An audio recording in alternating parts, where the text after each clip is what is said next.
Hello, everyone, and welcome to Molehill Mountain, episode 212. I am Andrew Eisen. I am an introverted, curmudgeonly, antisocial putz, but I genuinely like people. I just like them way over there. So now that we know more about each other, what do I want to talk about this week?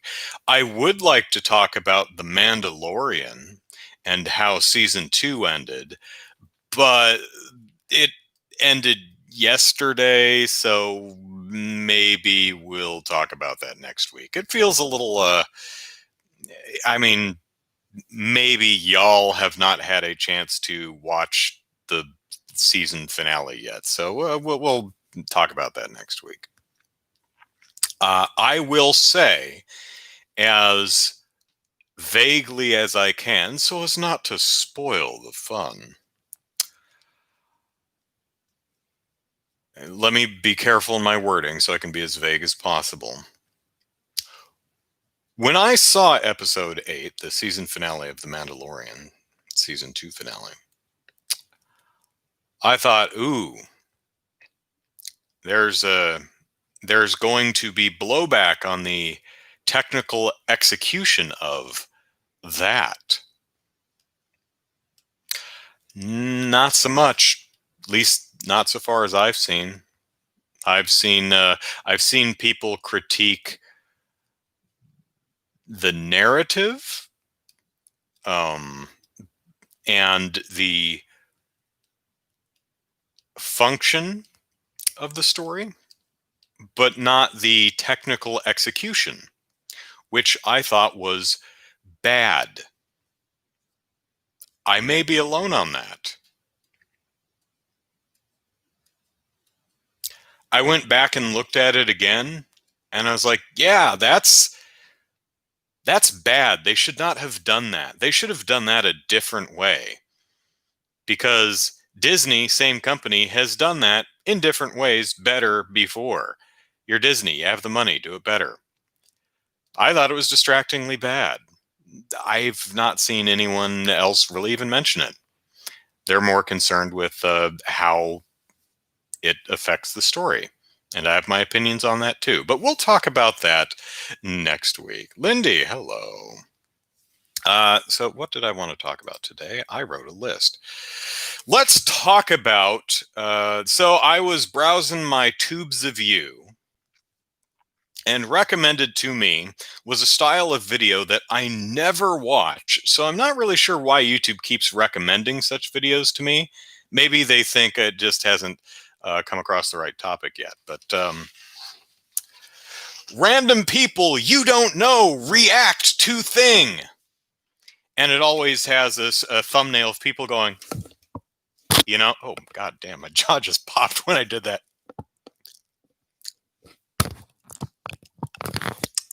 Yep, TMJ.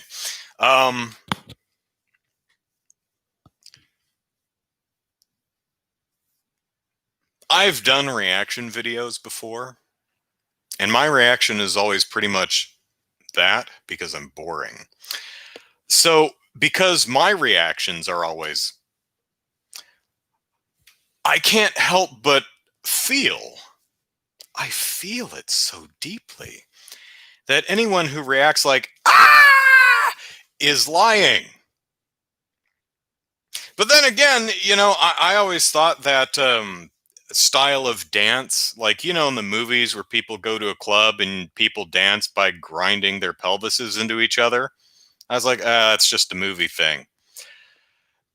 I've been to dance clubs subsequent to seeing movies like that, and nah, people actually, grind their pelvises against each other as a form of dance. They actually do that. So, what the heck do I know? Maybe these Sephiroth, maybe that's a genuine reaction for some people. Maybe I'm just really dull. So, Sephiroth was announced as the next DLC character in Smash Brothers, and my reaction was, All right. Sounds good. I mean, haven't I always said what I I need to my desk moves too much. I need to back away from it, I guess.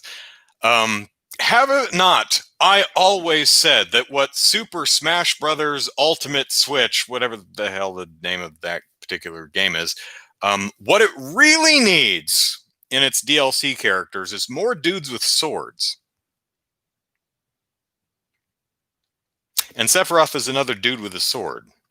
Not a Fire Emblem dude with a sword, but another dude with a sword. And that's pretty close. So I think we're good. I think there's like 3 more slots. I've got my fingers crossed.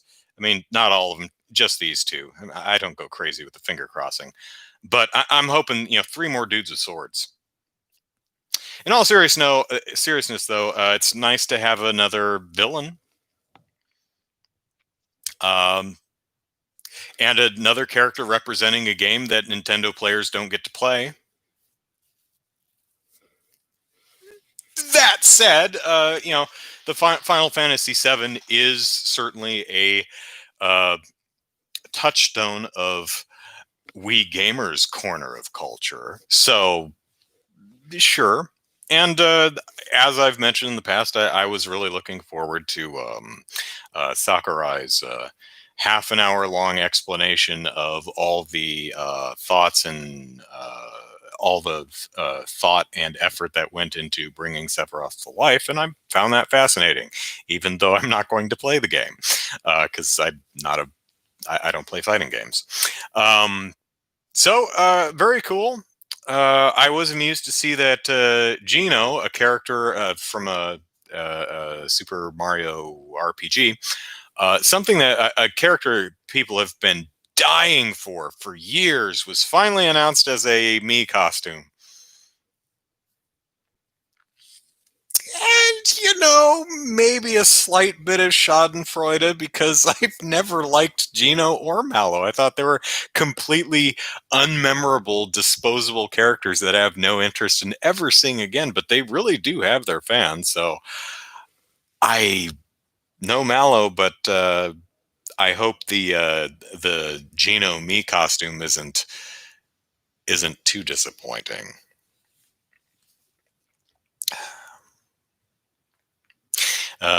Eva says Smash Brothers character announcement reactions are an entire cottage industry unto itself. Yeah. I was someone actually, I forget what it was. Someone actually looped my reaction to a Nintendo something into a collage of reactions, and it was a pretty funny juxtaposition because I'm sitting there watching the Switch announcement or whatever the hell it was, and everyone else is, oh my god! So, did they ask my permission? No, but whatever. Don't care. Did they even link back to my channel? No. Whatever. The original Final Fantasy VII is on Switch. I stand corrected. I know the remake certainly isn't, but I was not aware that the original PlayStation version was on Switch. Well, that's good. Good point, Susan. Unmemorable, he says, and yet he remembers them. Well done, well done. Eva says, was it better than Rogue One's execution? This is referring to, again, I'm going to be vague, but Eva knows what I'm referring to. So I would say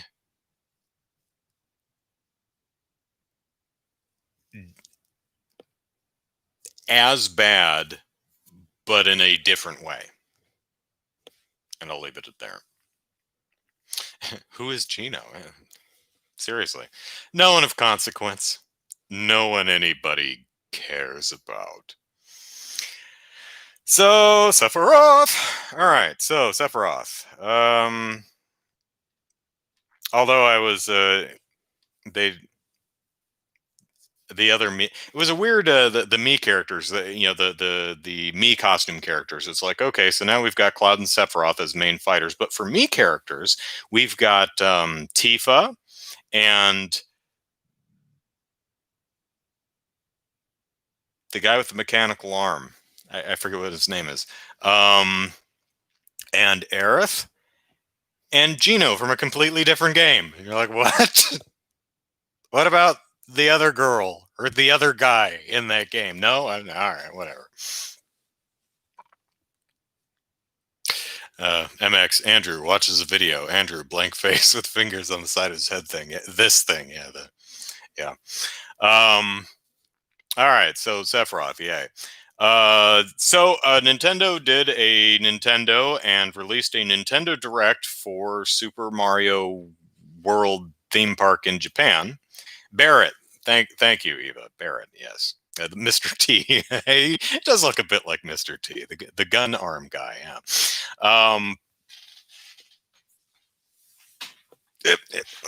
There we go.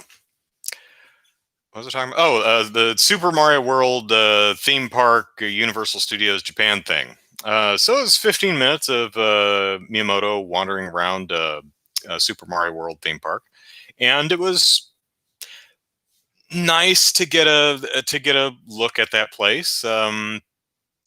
We've known what it looks like. We saw the the model for the park, and we've seen far away pictures and stuff, and um, we've known that there's going to be a people mover looking Yoshi ride, which looks like you sit on a Yoshi and it just goes around and goes out of the mountain, cross the bridge, into the thing, out of the thing, back across into the mountain. You're done. Okay. I mean, I hope there's like a larger show building inside that makes that ride a bit more interesting, but we'll see. And there's a Mario Kart uh, ride, and that's it. I'm sure they'll add more for. Or I'm sorry, it's Nintendo World, but it's completely Mario themed. Apparently, they're going to do a Donkey Kong Land or something.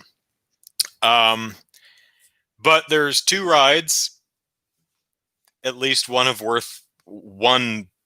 worth riding. Other than that, there's a cafe, there's a shop, there's character meet and greets, but um, they did show off that they are making kind of a they give you a cell phone app which allows you to kind of play a game as you go through the park. So there are little vignettes set up around the park, little interactive props that you can play with to earn coins that will, I don't know, give you bragging rights on the leaderboard, maybe. I don't know. And some of that stuff was pretty cute. The one that Miyamoto showed off was there's a shell going back and forth through a pipe, and you have to smack a POW block and time it so that a chain reaction of POW blocks bumps the shell up out of the pipe so that it hits another block and gives you a key. That's pretty neat. And there's a whole story about it. Bowser Jr., a character which I don't like, has stolen the golden mushroom, and you have to find the five keys that will unlock a thing, which does a thing, which they didn't explain. But it's nice to see that there's something to actually physically do in the park other than the two rides and shopping and eating, and just staring at the facade, which is charming. But I don't know. Everything I expect it to look. It's 2020, man. Are our animatronics not any better at this point? I mean, it looks kind of lame. I mean, none of the characters move particularly well. They're moving. There's a lot of movement. There's a lot of stuff going on. It's designed well. It's just, it just looks bad. Almost all of the moving parts, all the support structures are very visible. Like all the spinning coins are clearly just on a rod that spins. I mean, it's fine, but I can't. I mean, again, it's cute, it's charming, but I can't say I'm particularly impressed by it.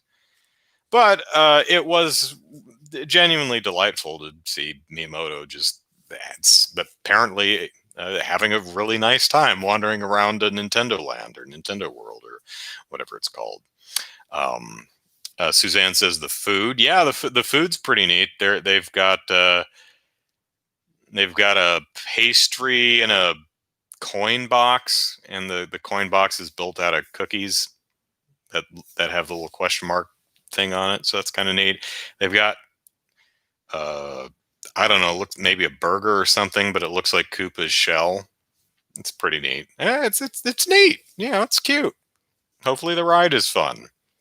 Um, I maybe I'm overly picky. I don't know. I just wish the animatronics were better and didn't look so stiff and jerky and on clear visible armatures. But maybe I ask for too much. Um, I vaguely hearing about COVID case spike in Japan. Bad time to be in the tourism industry. I don't know, but the park opens in February, I think. They're building two here, one in the Florida Universal Studios and the Hollywood one here. Here being Southern California, where I live. But those aren't scheduled to open for another year or two. So hopefully the pandemic will be over by then. That'd certainly be nice. Because I talked about this on Twitter. For me, the most difficult part of the social isolation is having no problem with the social isolation when so many people I know, either personally or just casually on social media, are having genuine terrible difficulty with it. And I really should back up off my desk because every time I move, I'm shaking my desk. And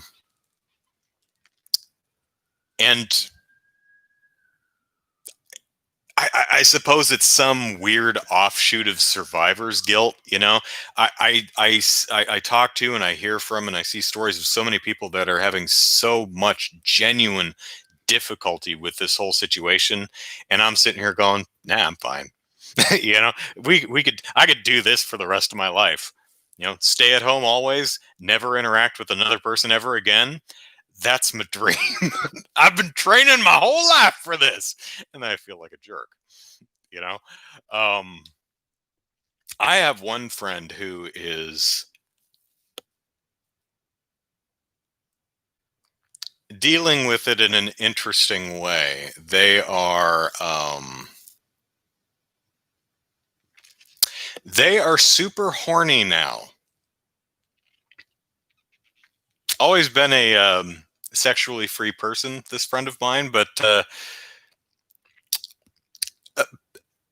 particularly ribald in their communications with me of late. It's like, oh my God, person. I'm sorry you're so hard up for a date. That must be terrible. Uh, Me? Yeah, I'm fine. I got my movies, got my video games. I'm good. Um, Suzanne says of Nintendo World, biggest complaint is that it's in Japan. Yeah, I don't know what the travel things. I know there are a bunch of countries. At least last time I looked a couple months ago, were like from America. No, no, you can't come here. You get your stuff under control, then maybe we'll see. So I don't even know if we Americans could. And I know chat, I know not all of you are here in America. I don't know if I, as an American, could travel to Japan for the opening of the park. Um, I certainly wouldn't let me if I were the singular entity known as Japan. Um, but as mentioned, there are two more. So let's see. There is so there's one in Japan. There's two on either side of the U.S. that'll be opening in the next couple of years, and there's one in Asia. I know Asia is a huge place. I don't remember where in Asia it is. Singapore, maybe I don't remember. Is there one in Europe? I don't recall there being a Nintendo World Europe. I'm not saying there isn't plans for ones. I just don't recall if there is. So, Suzanne says, Christmas party? Gosh, sorry, COVID. Baby showers? Gee, wouldn't want to infect anyone. Birthdays? Nah, I'd come with a present, but, COVID, sorry. No, I mean, I still talk to people. I text friends, and I've had Zoom. Actually, I was just at a Zoom Christmas party for work, and it was a really lovely time. I'll talk about that in a sec because I think it was really well put together. Um, you know, thank goodness for technology, because even though we can't personally be with the people we'd like to as safely as we'd like, we can still interact with them. At least, those of us with broadband internet access.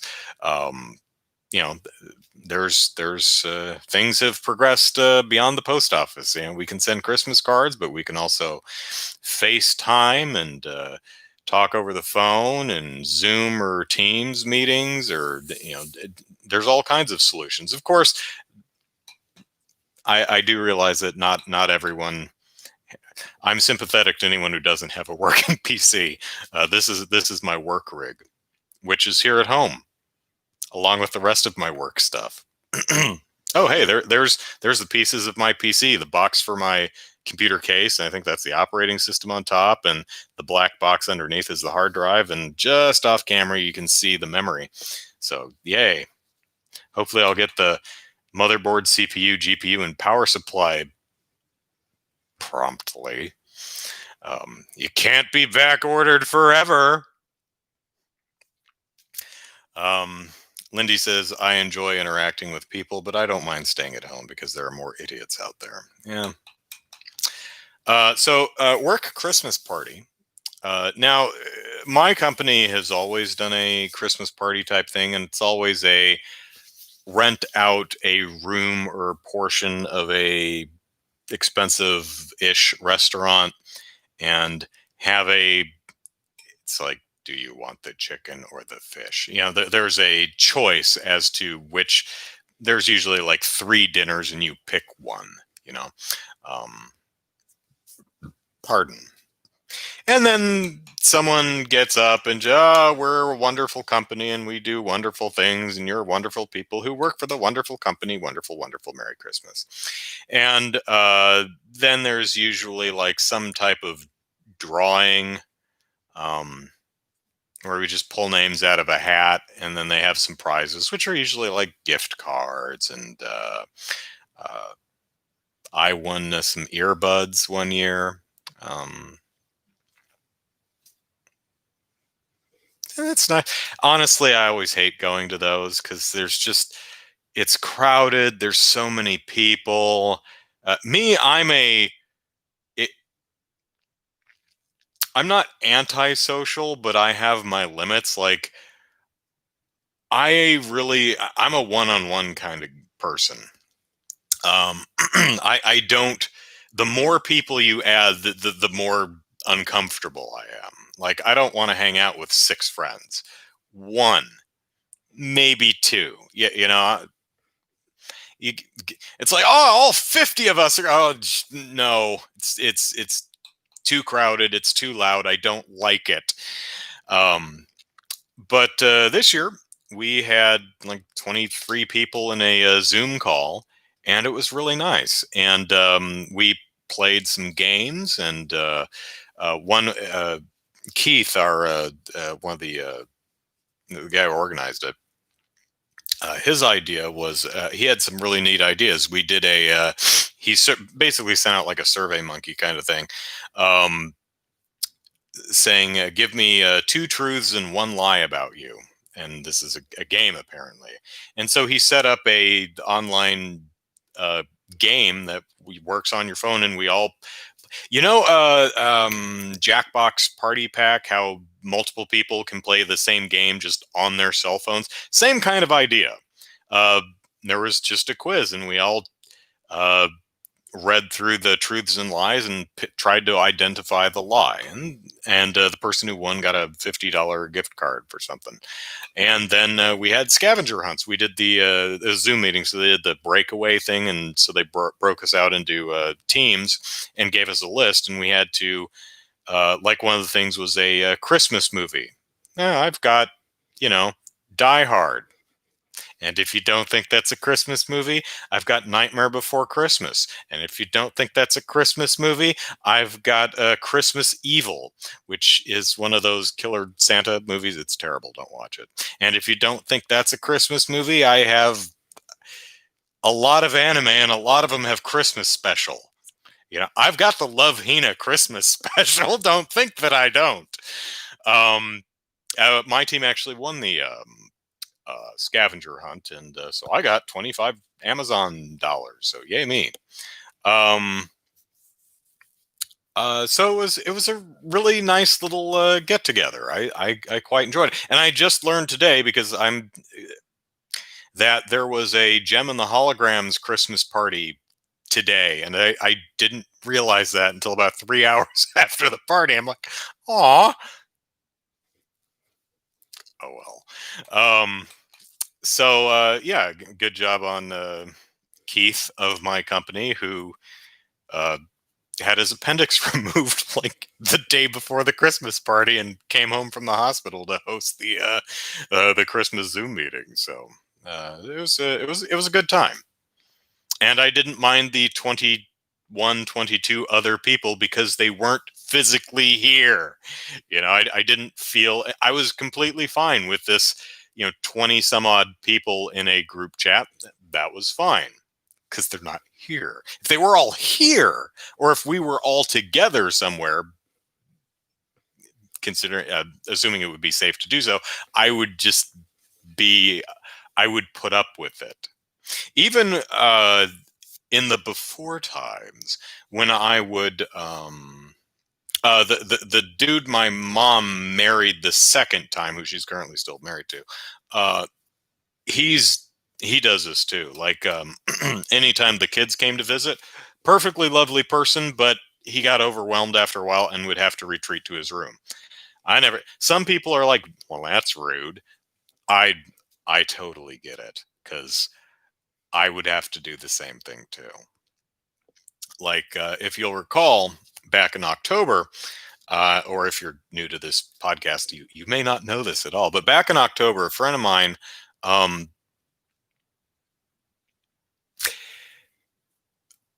requested my help with a personal issue, which required me to go see her in Arizona, which is not a state I live in. So, as safe as we possibly could, got COVID tests, drove myself out there, that kind of thing. Um, she has three kids, and I was only there for a day and a half. I got there Friday night. I left Sunday afternoon. Um, but there were a couple instances where I'm just gonna go hang out in the bedroom here for a bit because I'm just getting overwhelmed with with the kids being kids. I have no idea how she or any other parent does it. Mad props if you can, but man, do not want.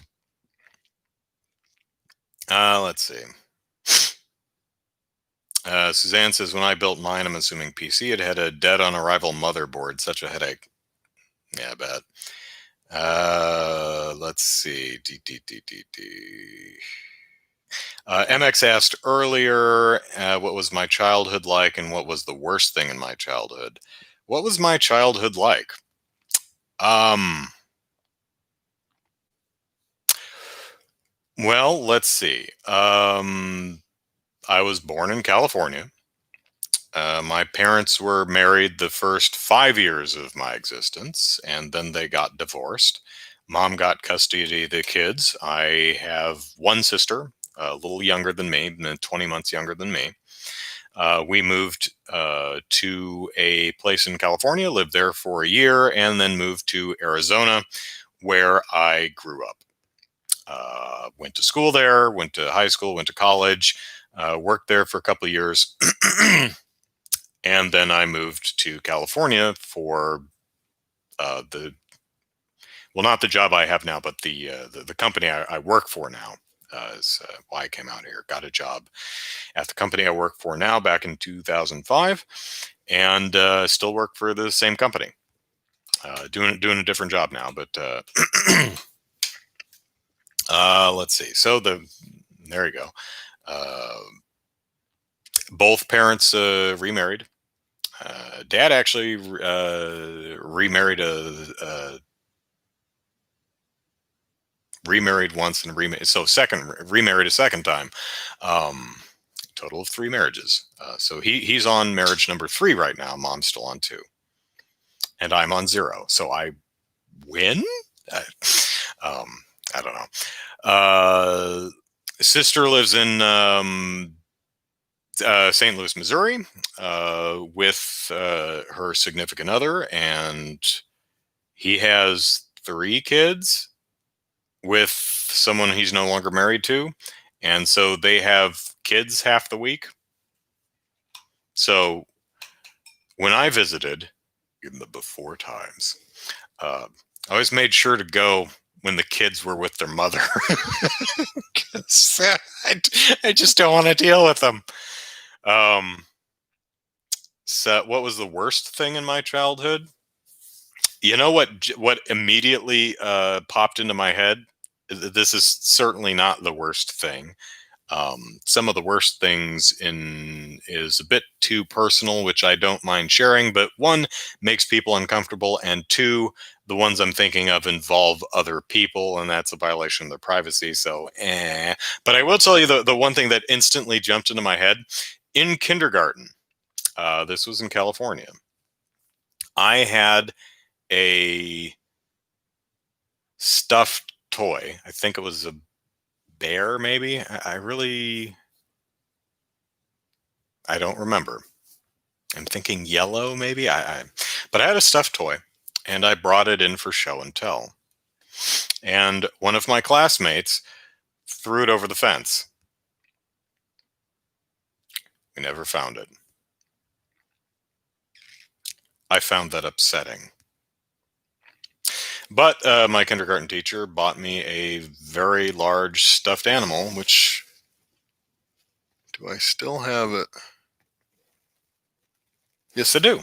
I think. Let me go look, because I'm sure you very much care. Hang on. Yeah, this one's it.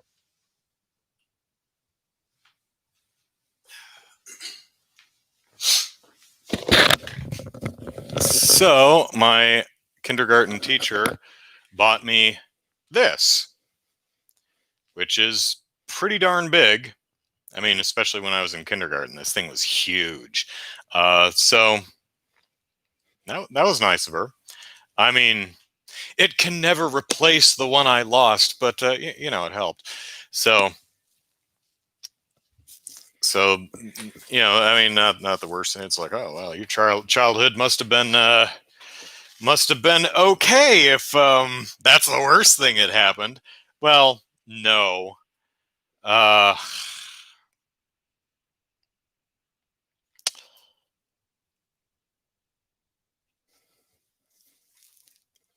Friend of mine. Well,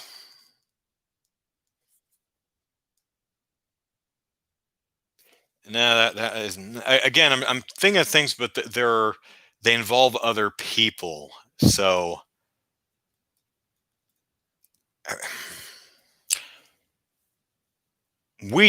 our family,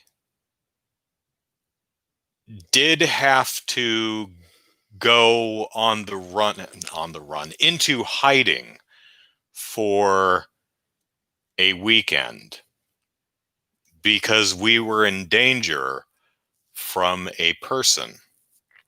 Now, I was young, maybe 12.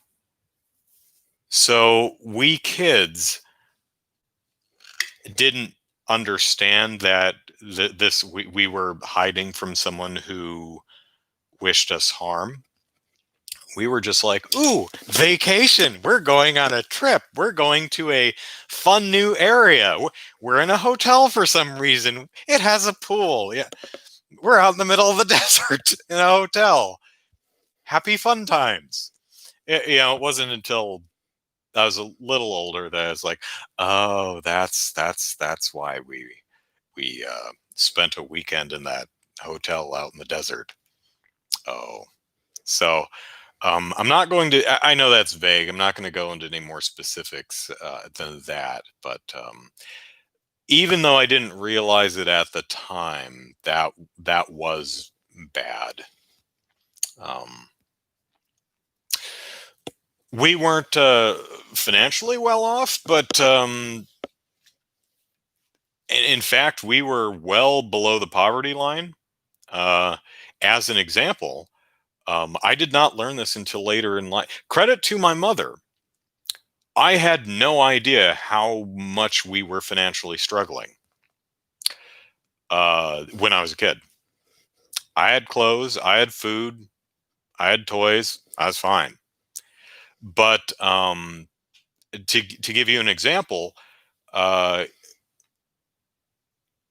when I was I don't know if this is ubiquitous across all public education, but occasionally classes go on field trips.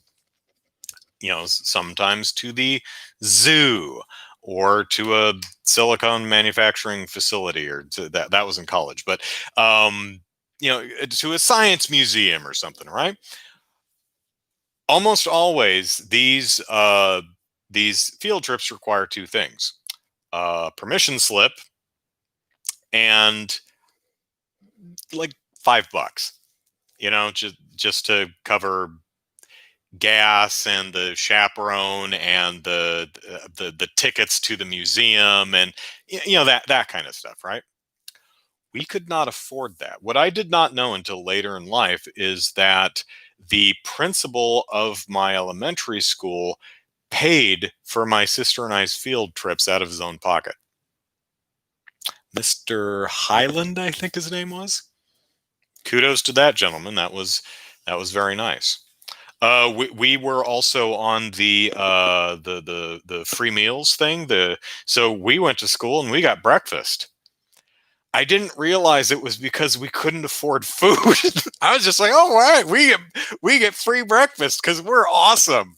It's like, yeah, we get free breakfast and we get free lunch because we're just that damn cool. And it's like, no, no, it's because mom can't afford food. But super credit to her in that case, because I, granted, probably a very stupid, inattentive child, but genuinely had no idea at the time, not until much later in life, that we were financially struggling to quite that extent. I didn't know. So yeah, I mean, there's some Andrew life stuff. Hope you found that interesting. Suzanne says all the noise. Then they bring out the chicken. I have no idea what that's in reference to. Anyway, hey Warren, how you doing? Lindy says I love Tokyo Godfathers. It's a wonderful Christmas. Oh, you're right. That's a Satoshi Kon movie. He passed away. That's sad because I like his movies. I have that one on the shelf somewhere too. I forgot that does take place at Christmas. Let's see. Eva says, have had any Jeffrey YouTubing incidents from Zoom call participants? He is the New Yorker contributor who got, uh, Yeah. Tubin or something. Yeah. No, I have none of my coworkers have masturbated to me that I could see. Although several of my coworkers have a photo of me in makeup, so looking very very attractive, I must say. For those of you who are wondering what the hell I'm talking about, the year before last, the Extra Life charity event, the big gimmick was the more money we raise, the more of a more elaborate makeover my sister will give me. So did eyebrow shaping and eyeshadow and lipstick and the whole nine yards. So everyone who donated, I think. Everyone who donated at least a minimum amount of money to the Extra Life charity event that year got a photo of me in full makeup. So, which actually showed up again in the Christmas party Zoom calls scavenger hunt. Someone had that photo and used it for one of the items on the scavenger hunt. I don't remember. I wasn't paying attention because I was eating or something. But I'm like scarf, scarf, scarf. Huh? Well, hey, that's me in makeup. What on the scavenger hunt does that fulfill? Whatever. I've got food. So, um, but no, all our employees fap with the cameras off. Thank you very much.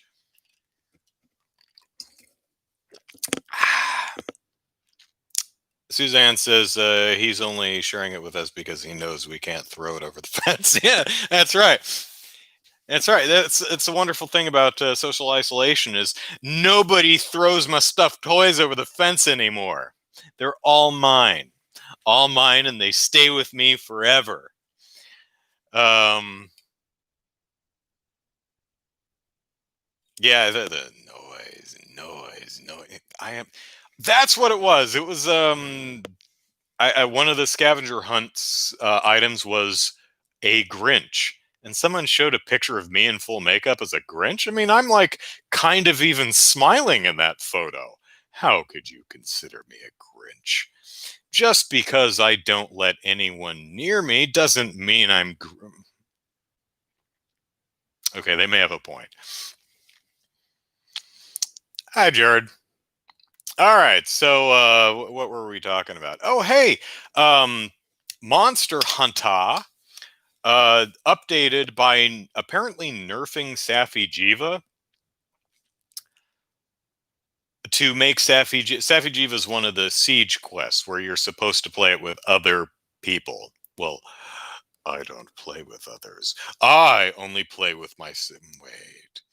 So, what they did was they scaled it down to be soloable by players of average skill. I know plenty of people have soloed Safi, regular, not pre-nerfed Safi'jiva.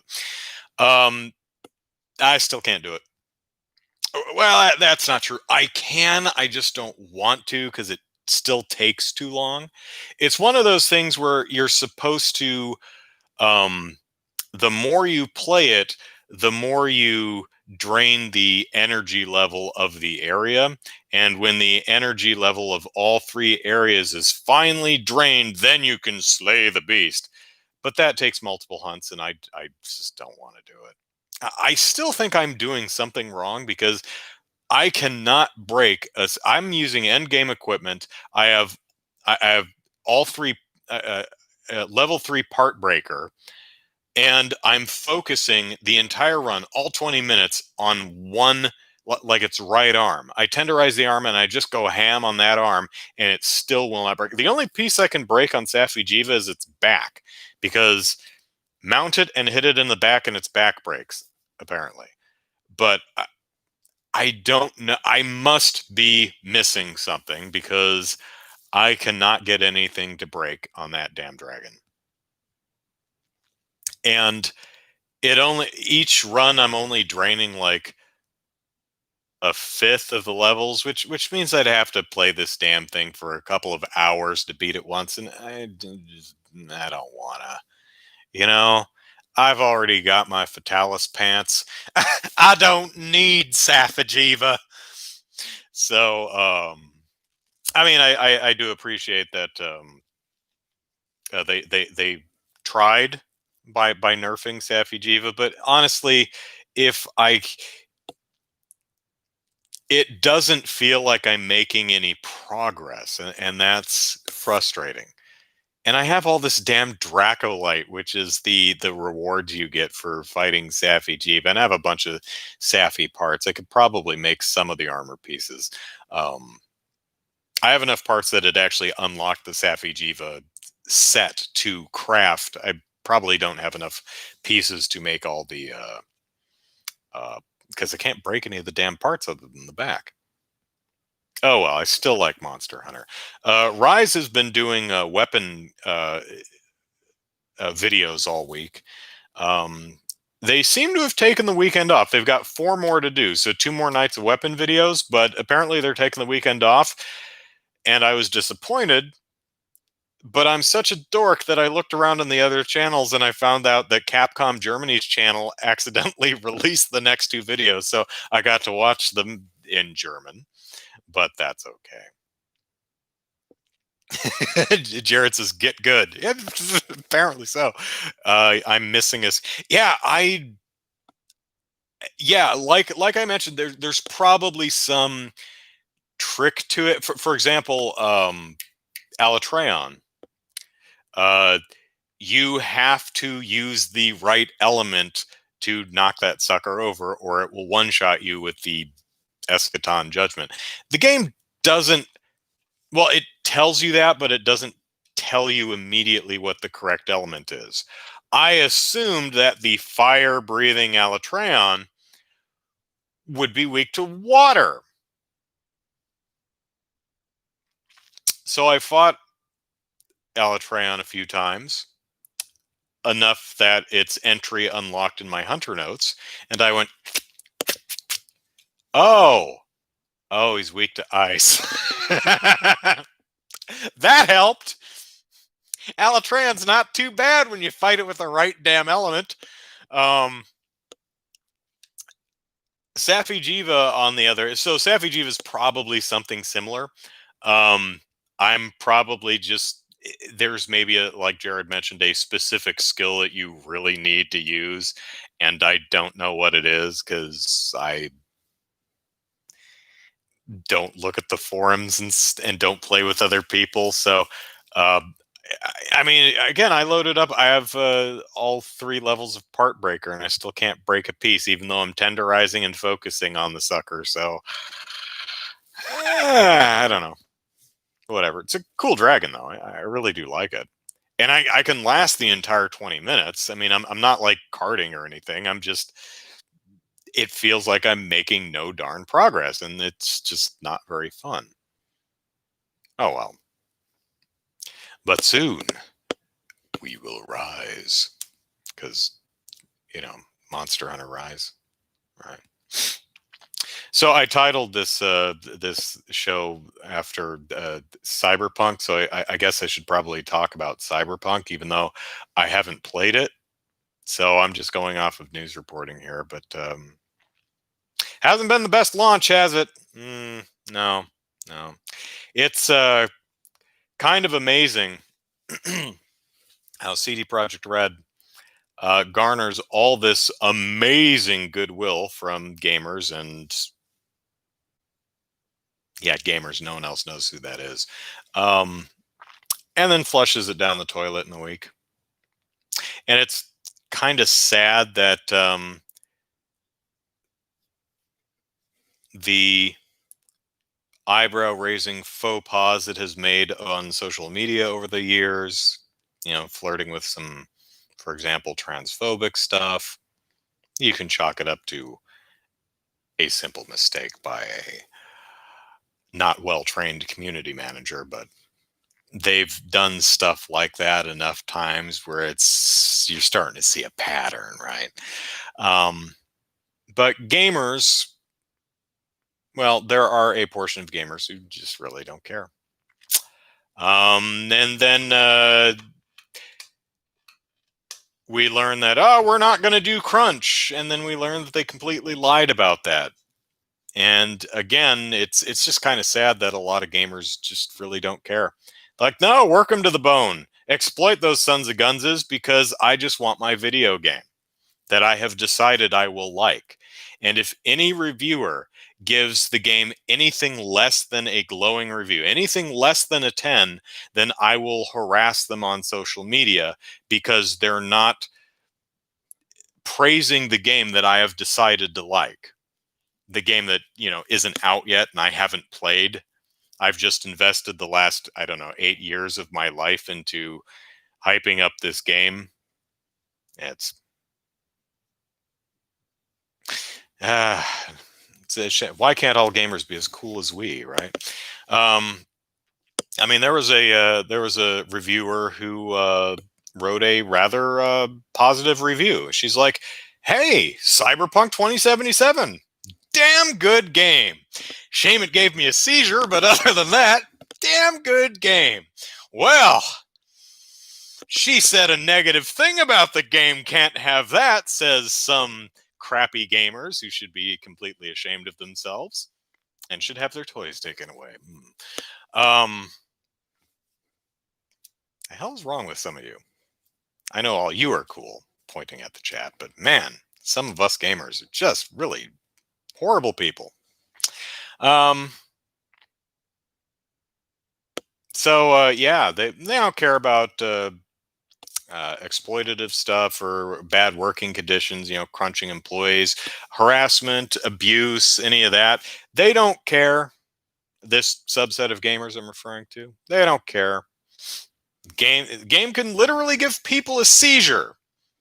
Do not care. Don't you dare say a bad thing about the game giving you a seizure. How dare you besmirch the integrity of the game I haven't played yet, but have decided I will love? That's a direct attack on me, gosh darn it to heck. Now, the only thing that this specific set of gamers seems to get riled up about is delays or the game being broken. So, I'm sure many of you have seen that Cyberpunk, particularly on consoles, is broken to the point where Bethesda looked at it and went, "Oh, dude." And if Bethesda's giving you the side eye about how broken your game is, then as Jared suggested to me, you should get good at game development. Well, actually, my thoughts is it's not the game developers, it's the management. They suck at managing because if you don't suck at managing, you don't have to crunch people consistently. I mean, sometimes you need overtime, stuff happens, but building in crunch means you're crappy at managing. I'm sure the developers are just fine. They're just managed poorly. So I think, let's see, at least for this year, it was Cyberpunk's supposed to come out in September, then October, then November. It finally came out in December. And I started seeing all these reports of how unbelievably buggy this game is. I mean, just shockingly poor. Like nobody anywhere would release a product of this low quality. Uwe Boll would not release something this poor. Different genre, but different medium rather, but the point stands. And I thought to myself, well, that's interesting.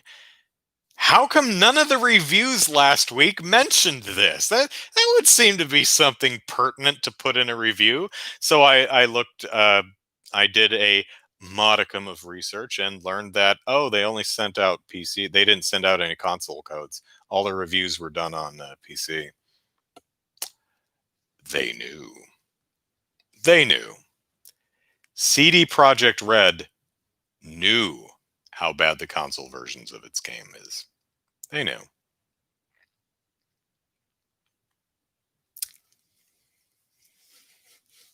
So now it has said, don't worry, we'll have patches, to two of them in January, which I imagine that means they're going to crunch the hell out of their employees some more.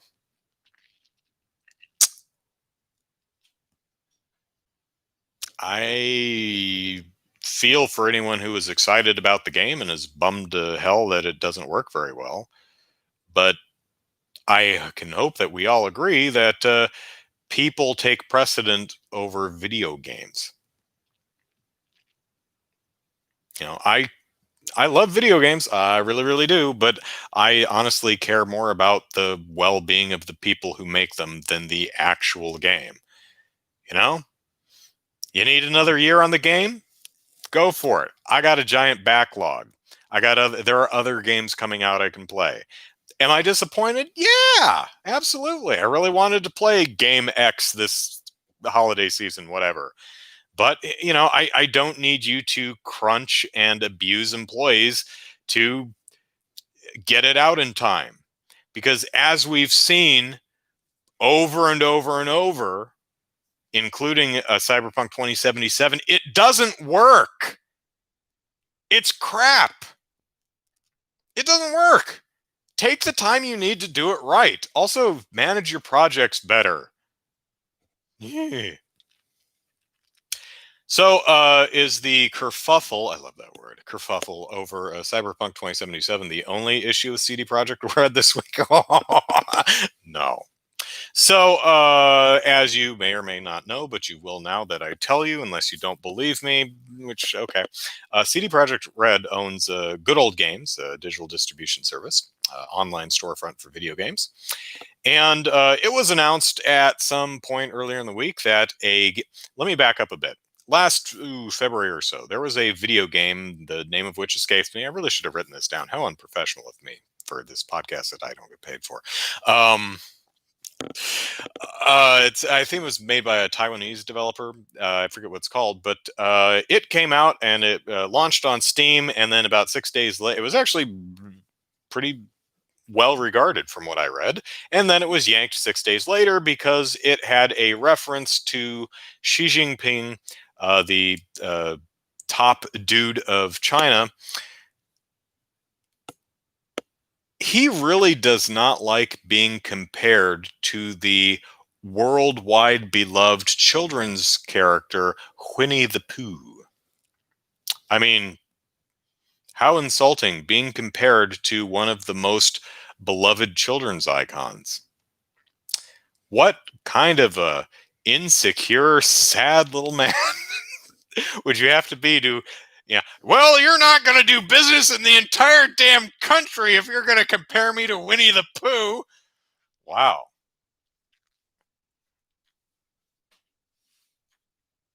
What an insecure baby. Anyway, I live in America. I'm certainly not throwing stones. We got one of those too. What was I talking about? Oh, so the game got yanked from Steam. Not officially because China didn't like it, but it's almost certainly the reason. So it was announced this week that game would be appearing on GOG. A couple hours later, GOG updated its Twitter with the following message, which says, that is the wrong tab. There we go. Earlier today, it was announced that the game Devotion is what it's called. Thank you. It was announced that the game Devotion is coming to GOG. After receiving many messages from gamers, we have decided not to list the game in our store. Good Old Games, owned by CD Projekt Red, is lying. Do I have any proof of this? No. But I am very comfortable saying that Good Old Games did not base this decision on many messages received from gamers. I would be willing to bet it received exactly 0 messages from gamers saying, oh, you shouldn't sell this video game. I mean, maybe Good Old Games really did just get an absolute damn avalanche of email in the space of a couple of hours that said, what are you doing? Don't sell the Taiwanese video game Devotion that absolutely almost no one has even heard of. What are you thinking? I will never shop at your site again if you sell a game that I don't have to buy. Maybe that happened. I don't believe that it did. So I am calling Good Old Games, or at the very least, whoever manages the Twitter, a liar. So that one didn't go over well either. It's a really bad look. What it looks like is, once again, Good Old Games is like, oh, China mad, so we can't sell the game. Otherwise, we're not going to be able to sell anything in China. Business concern. I get that. What gets my underwear in a bunch is, hang on. Okay. What gets my undies in a bunch is the whole, after receiving many messages from gamers. Oh, don't blame this on us. Oh, a lot of us gamers, we really suck. But but but don't wipe that crap on us. Use toilet paper. Um, so it'll be interesting to see if we forgive and forget CD Projekt Red's transgressions. Um, as long as it crunches its workers to death and comes out with 2 patches in January that fix the console versions of Cyberpunk 2077, it's all fine, right? I don't think so.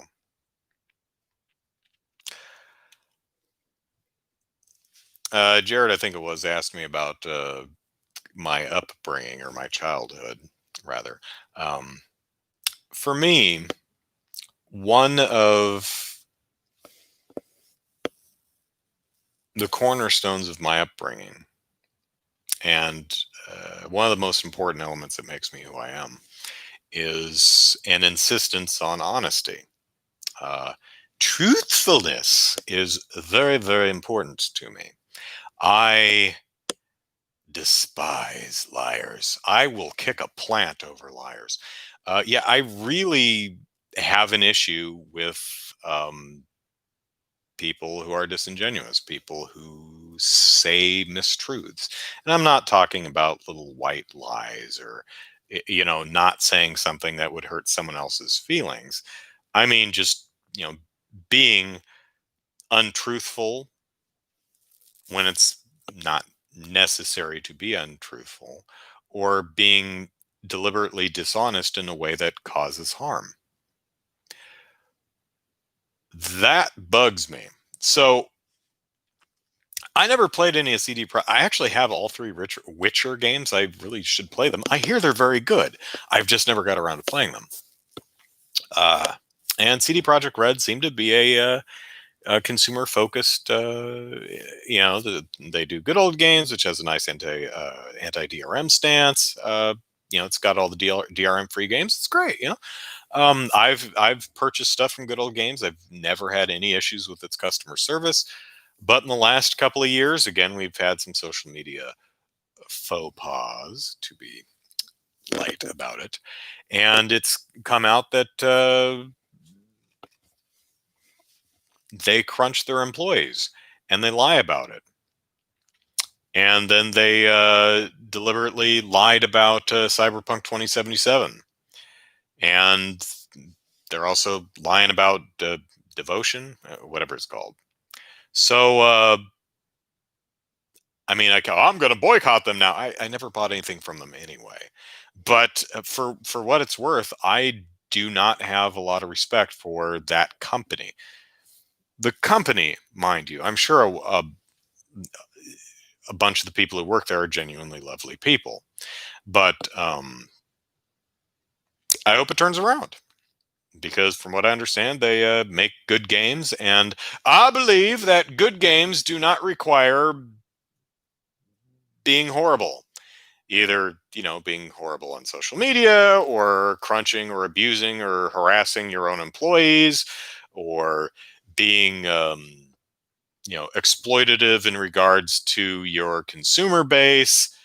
I don't believe any of that is necessary to making fun games.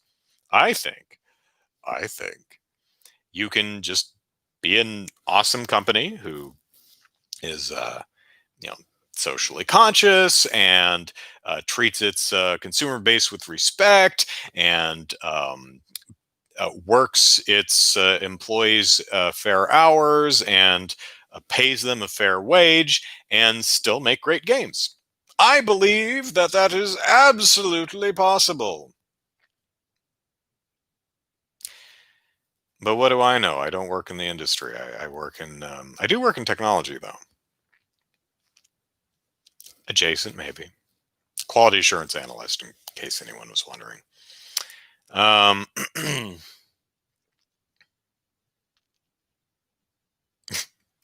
uh,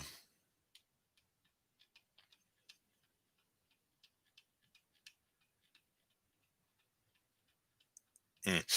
Anyway, sorry, catching up on the chat. So I had other things tonight, but we're getting late. Yeah, I was gonna do the escort missions thing again this week, but it's a little after 8 o'clock, and my stomach is rumbling, so I need to eat dinner.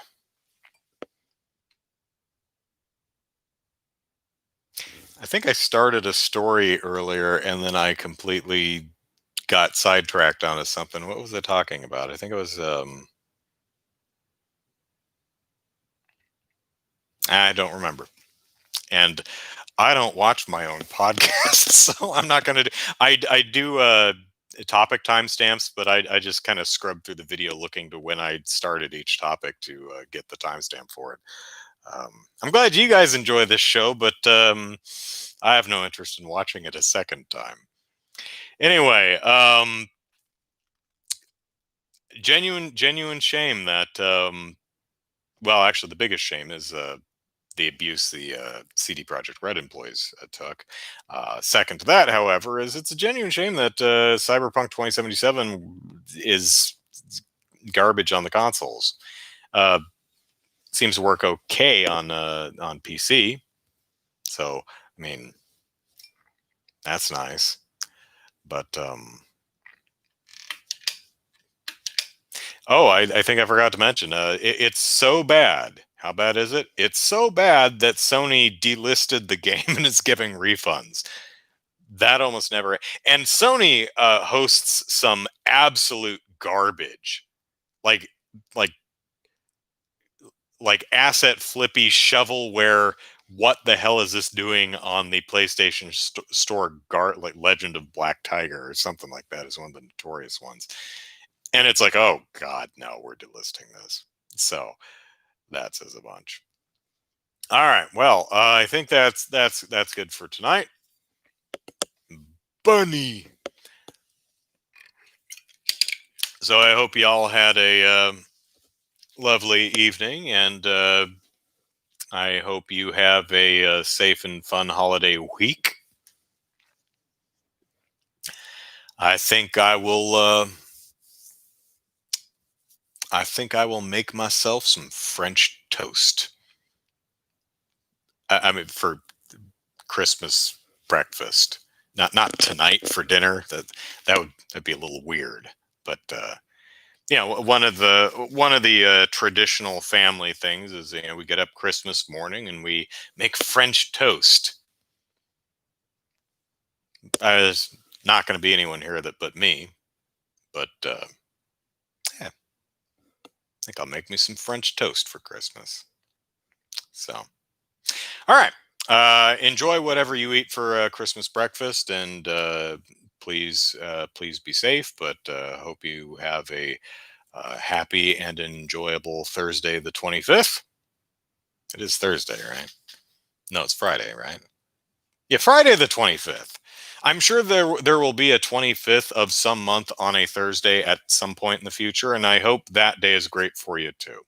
So, hope your Hanukkah was great. Hope your Christmas is great. Hope all the good stuff. Be safe. Be happy, healthy, and safe. And I'll hey, talk to y'all next week. Take care, everyone. Bye bye.